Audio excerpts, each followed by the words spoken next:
Assalamualaikum warahmatullahi wabarakatuh. Nama saya Novianti Desriana Devi, NIM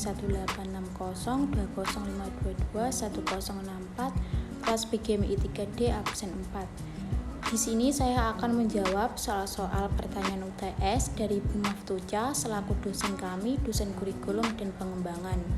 Langsung saja soal yang pertama, bagaimana kurikulum dapat disesuaikan dengan kebutuhan dan karakteristik siswa dalam konteks pembelajaran di sekolah. Untuk menyesuaikan kebutuhan dan karakteristik siswa dalam konteks pembelajaran di sekolah, guru dapat mengidentifikasi kebutuhan dan karakteristik siswa secara lebih spesifik melalui observasi, tes, dan wawancara. Dengan cara ini, guru dapat menyesuaikan kurikulum untuk memenuhi kebutuhan dan karakteristik siswa. Guru dapat menyesuaikan metode pembelajaran dengan kebutuhan dan karakteristik siswa. Misalnya, jika gaya belajar siswa adalah visual, guru dapat menggunakan media visual seperti gambar atau video untuk membantu siswa memahami materi.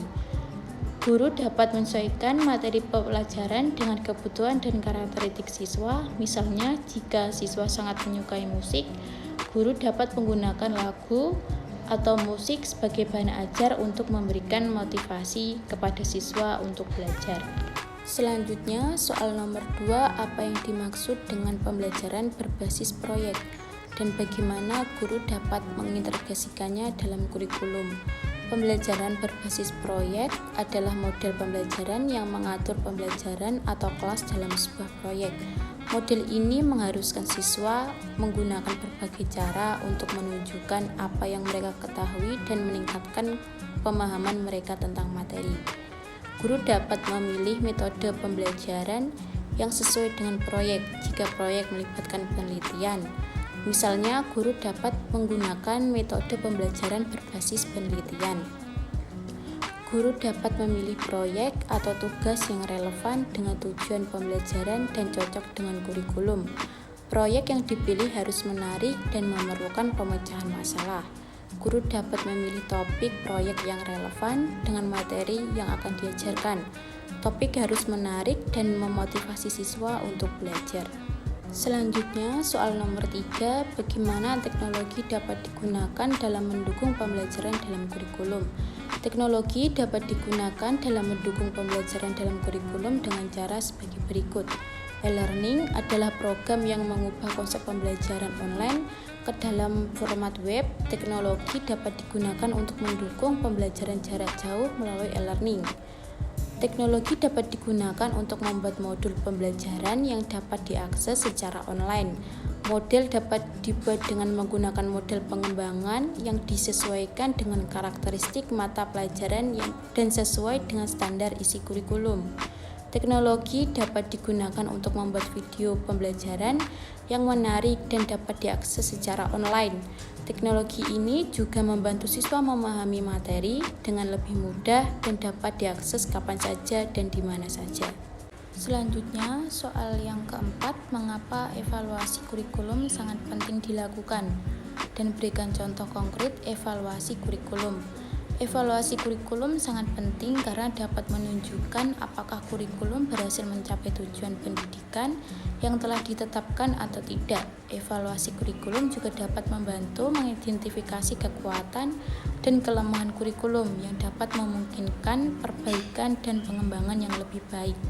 Berikut contoh konkret evaluasi kurikulum yang saya ambil dari jurnal Google Scholar.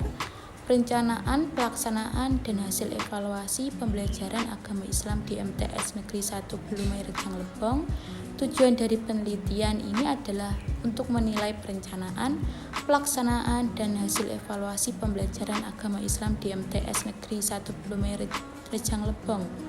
Hasil evaluasi menunjukkan bahwa perencanaan pembelajaran agama Islam sudah mampu membuat silabus dan RPP secara mandiri yang sesuai dengan potensi siswa dan terbiasa meniru model pembelajaran yang sudah ada.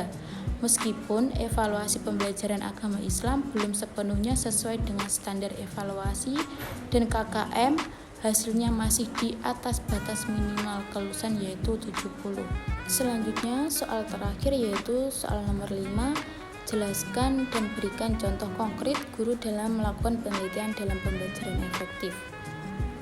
Guru dapat menggunakan teknologi untuk melakukan penilaian dengan lebih efisien dan akurat seperti perangkat lunak atau aplikasi penilaian online. Guru dapat menggunakan berbagai metode untuk menilai kemampuan siswa dari berbagai aspek seperti tes, tugas, proyek, dan presentasi. Dengan menggunakan berbagai metode ini, guru dapat memberikan umpan balik yang lebih menyeluruh.